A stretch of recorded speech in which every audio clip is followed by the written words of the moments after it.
Good afternoon student. आज हम लोग पढ़ेंगे इसका बहुत इम्पोर्टेंट पोर्शन है ये आईएलडी का, और इसी से ही मेनली क्वेश्चन आ रहा है। अभी इसमें क्या गिवन रहेगा और क्या हम लोग को निकालने बोलेगा ये मैं बता देता हूँ।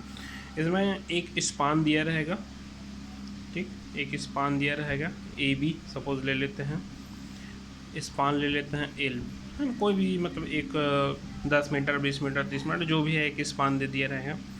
इसमें दिया रहेगा रोलिंग पॉइंट लोड दे दिया रहेगा। रोलिंग पॉइंट लोड मतलब ऐसा कुछ 3 4 में भी 5 भी हो सकता है, 2 भी हो सकता है, ऐसे 3 4 लोड रोलिंग लोड दिया रहेगा। सपोज ये W1 ले लेता हूँ, ये W2 W3 W4 और ये हो गया मेरा W5, ठीक है। मान लो मैं ले लेता हूँ इन दो सभी के बीच में एक सभी के बीच में स्पेसिंग दिया रहेगा कि 1 मीटर 2 मीटर 3 मीटर जो भी कुछ भी हो दिया रह हो सकता है, ठीक है। मैं इसमें मान लेता हूँ मेरे पास दो मीटर का स्पेसिंग सपोज दिया है।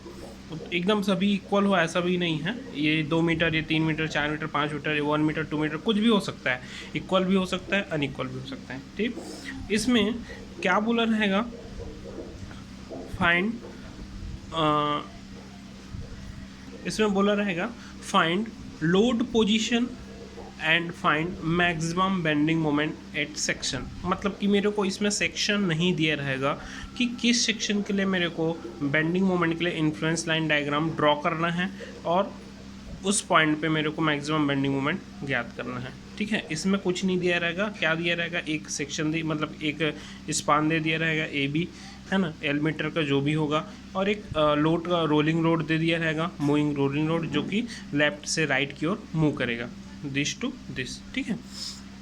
और इसमें सेक्शन नहीं दिया रहेगा, मेरे को बोलेगा कि मैं उस सेक्शन को ज्ञात करना है और उस सेक्शन पे मैक्सिमम बेंडिंग मोमेंट की वैल्यू क्या होगा उसको निकालना है, ठीक है। तो एकदम सिंपल से स्टेप है, स्टेप बाय स्टेप 3-4 स्टेप है, सब क्वेश्चन सेम ही बनेगा और कोई एकदम दूसरा लॉजिक नहीं है।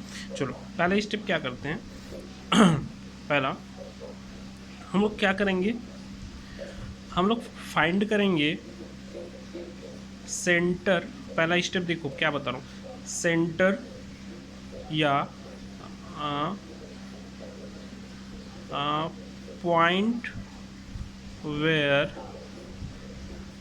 Result in of given force act, ठीक। जो भी रोलिंग लोड दिया रहेगा उस रोलिंग लोड का वह पोजीशन याद करना है जहाँ पे उस रोलिंग लोड का रिजल्टेंट एक्ट करेगा। मतलब कि क्या, मैं मान लेता हूँ ये स्टार्टिंग पॉइंट है, ये लास्ट पॉइंट है। तुम चाहो तो इस पॉइंट से या इस पॉइंट से वह पॉइंट ज्ञात करना जहाँ पे इस total W1 W2 W3 W4 W5 का रिजल्टेंट एक्ट करेगा, समझ रहे हो, ठीक है। तो इसके या तो तुम इस पॉइंट से या तो इस पॉइंट से, सबसे स्टार्टिंग या सबसे लास्ट पॉइंट, किसी पॉइंट से भी तुम मोमेंट ले सकते हो, ठीक है। हम लोग मोमेंट लेते हैं मैं कहीं से भी ले सकता हूँ। मैं मोमेंट लेता हूँ स्टार्टिंग पॉइंट से, ए पॉइंट से, मतलब कि इसको मैं ले लेता हूँ, चलो इसके सी पॉइंट ले लेता हूँ, है ना, ये सी ले लेता हूँ, ये डी ले लेता हूँ, तो ना, ठीक है। तो point where resultant of the given force act taking moment of force about point C के अबाउट मोमेंट लूँगा, ठीक है।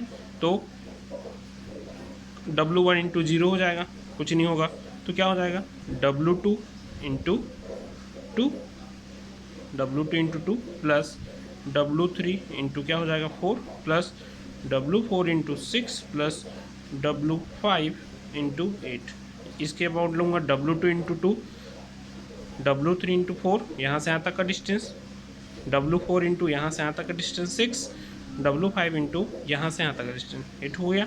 उसके बाद W1 W2 W3 W4 W5, तो यहाँ से मेरे को x की वैल्यू निकलेगा।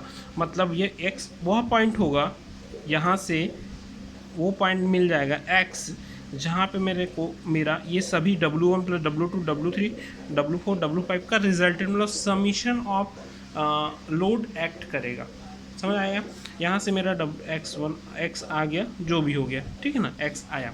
अब देखना ये x किस फोर्स के नज़दीक, किस लोड के नज़दीक आ रहा है। जैसे कि देखो, मान लो मैं मान लेता हूँ ये मेरा आया है ये मेरा मान लो आया है 3.5 आ गया। सपोज़ मेरा आया 3.5 मीटर आया, ठीक। सपोज 3.5 मीटर आया, तो ये मेरा 0 है, यहाँ से 3.5 मीटर जाओ, 2 मीटर ये हो गया और ये 4 मीटर, तो 3.5 मतलब कि देखो ये मेरा कितना, इन दोनों का सेंटर कितना होगा, देखो 2 मीटर और ये 2 मीटर 4 हो गया, 2 मीटर और ये 1 3 हो गया, 3 हुआ। अब 3.5 मतलब कि कहाँ पे जाएगा, यहाँ पे जाएगा, यहीं पे जाएगा।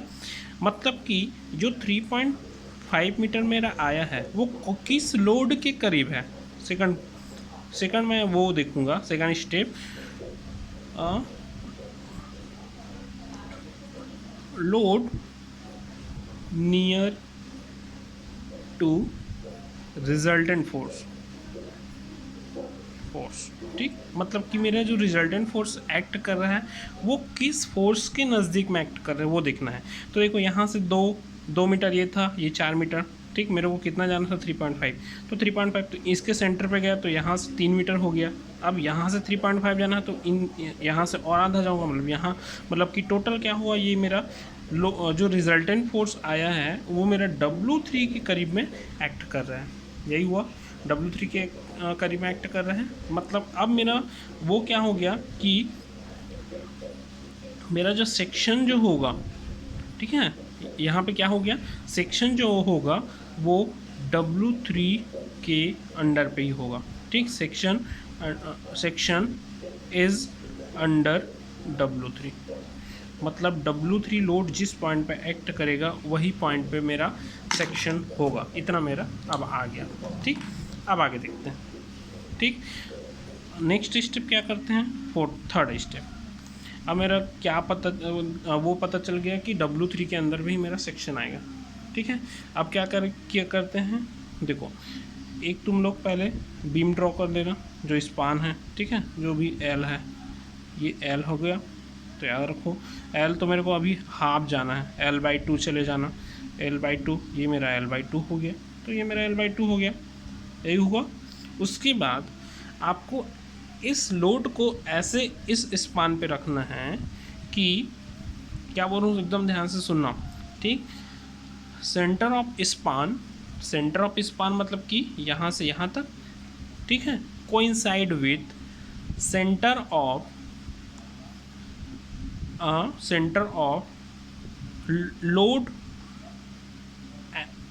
ऑफ लोड जिसके नज़दीक मेरा रिजल्टेंट आ रहा है, और उस रिजल्टेंट मतलब कि रिजल्टेंट फोर्स और जो फोर्स जिसके करीब में मेरा रिजल्टेंट आ रहा है उसका सेंटर और मेरा स्पान का सेंटर दोनों कोइंसाइड करना चाहिए। मैं क्या बोला याद रखना, ठीक है। मान लो ये मेरा ऐसा हो गया, देखो, ठीक है, यहाँ पे मेरा W1 हुआ, ये मेरा W1, ये W2, ठीक। और ये मेरा क्या हुआ है, देखो ये मेरा 2 मीटर है ना, और ये मेरा W3 हो गया, ये मेरा W4, ये मेरा W5, ठीक। तो मैं क्या बोल रहा हूँ याद रखना, जो रिजल्टेंट आया है, रिजल्टेंट पॉइंट मतलब कि फोर्स जहाँ पे रिजल्टेंट एक्ट कर रहा है वह पॉइंट, और जिस लोड के करीब मेरा रिजल्टेंट आ रहा है, ठीक है, दोनों का सेंटर स्पान के सेंटर से कोइंसाइड करना चाहिए, ये बोल रहा हूँ मैं। मतलब कि क्या हुआ, देखो मान लो क्या, यहाँ पे मेरा ये मैं ले लेता हूँ W, ये रिजल्टेंट फोर्स है, WT यहाँ पे एक्ट कर रहा है, यहाँ पे एक्ट कर रहा है, यहाँ से कितना डिस्टेंस पे एक्ट कर रहा है, यहाँ से 3.5 की डिस्टेंस पे एक्ट कर रहा है, ठीक। और यहाँ से देखो, और यहाँ से देखो इस पॉइंट से इस पॉइंट के बीच कितना डिस्टेंस है 4 मीटर, यहाँ से यहाँ तक। तो ये मेरा 3.5 यहाँ तक, देख यहाँ से यहाँ तक 3.5 हुआ और यहाँ से यहाँ तक 4 मीटर हो गया है। तो इन दोनों का जो सेंटर होगा, मतलब ये ऐसा कुछ सेंटर होगा, ठीक। तो ये सेंटर इसी पे कोइंसाइड करना चाहिए। मतलब कि क्या बोल रहा हूँ, याद रखना, ये सेंटर देखो ये 3.5 और ये हो गया मेरा, ठीक है। तो ये दोनों के बीच कितना डिफरेंस है, मतलब देखो 4 माइनस 3.5 इतना डिफरेंस आया, ठीक। इसको दो भाग में कर देता हूँ तो कितना आ जाएगा 0.25 होगा। तो ये मेरा ये वाला 0.25 होगा और ये वाला मेरा 0.25 होगा, ये मैं बोल रहा हूँ। समझ आया कुछ? देखो मैं क्या बोल रहा हूँ, एक ही लाइन देखना। The load position such that the load and the center of load and resultant load will coincide center of the span। समझ आ गया? मतलब कि देखो कुछ नहीं करना है, देखो एक मेरा लोड एक्ट कर रहा है 4 मीटर पे और मेरा जो रिजल्टेंट आया है मेरा 3.5 मीटर पे आया है, ठीक है। उसको मैं 2 से डिवाइड कर दिया, कितना बचा 0.5 आया, उसको 2 से डिवाइड कर दिया, तो यहाँ पे कितना है 0.25, ठीक। तो ये वाला जो पोजीशन, ये वाला लोड है मेरा ये वाला डिस्टेंस मेरा 0.25 हो गया और ये वाला मेरा डिस्टेंस मेरा 0.25 होगा।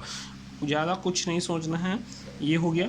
4th स्टेप कुछ नहीं, फाइनल तुमको ऐसा बनाना रहता है क्या, मोमेंट के लिए ILD, ये वाला A, ये वाला B।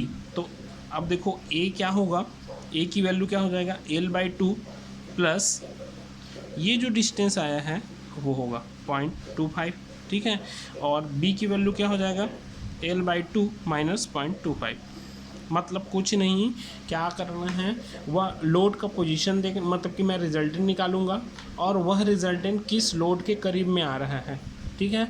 लोड का रिजल्टेंट और वह लोड किस लोड के करीब में आ रहा है, दोनों के बीच का डिफरेंस निकालूंगा। दोनों के बीच डिफरेंस आएगा, उसको 2 से डिवाइड करूंगा और एक बार L/2 में ऐड करना है, एक बार L/2 में सब्सट्रैक्ट करना है। तो ये वाला मेरा कितना हो जाएगा L/2 प्लस 0.25, ये वाला आ जाएगा, और ये L/2 प्लस माइनस 0.25 ये वाला आ जाएगा। अब कुछ नहीं, क्या लोड पोजीशन, यहाँ पे ये मेरा W3 आएगा, ये मेरा W3, W2, W1 जो भी आएगा, ये 2 मीटर, ये 2 मीटर, W4 2 मीटर, ये W5, यहाँ पे ऐसा तुम लोग को यहाँ का, ठीक है। सभी का क्या निकालना, ऑर्डिनेट निकालना है और तुमको समीशम कर देना। क्या बेंडिंग मोमेंट मतलब क्या हो जाएगा फिर, क्या फोर्स या सॉरी लोड इनटू ऑर्डिनेट बस करना है। हमेशा एक ही चीज़ इसमें मेन क्या है, जो A और B निकालने का है, यही मेन है। A निकालना है, A इक्वल टू क्या हो जाएगा, L/2 रहेगा, प्लस क्या बोला मैं, रिजल्टेंट निकाला, किस डिस्टेंस पे मेरा रिजल्टेंट एक्ट कर रहा है वो, और वो रिजल्टेंट किस लोड के करीब है, उन दोनों के डिस्टेंस का मेरे को डिफरेंस निकालना है, 2 से डिवाइड करना है, वही जो आएगा इसमें ऐड कर देना। इसमें मेरा आया था 0.25, ठीक, और इसमें L/2, B इक्वल टू क्या हो जाएगा L/2 माइनस 0.25, बस यही बस करना है, फिर आ जाएगा। क्वेश्चन सॉल्व करके देखना, आगे नहीं बनेगा तो मैं क्वेश्चन इसमें बताऊँगा।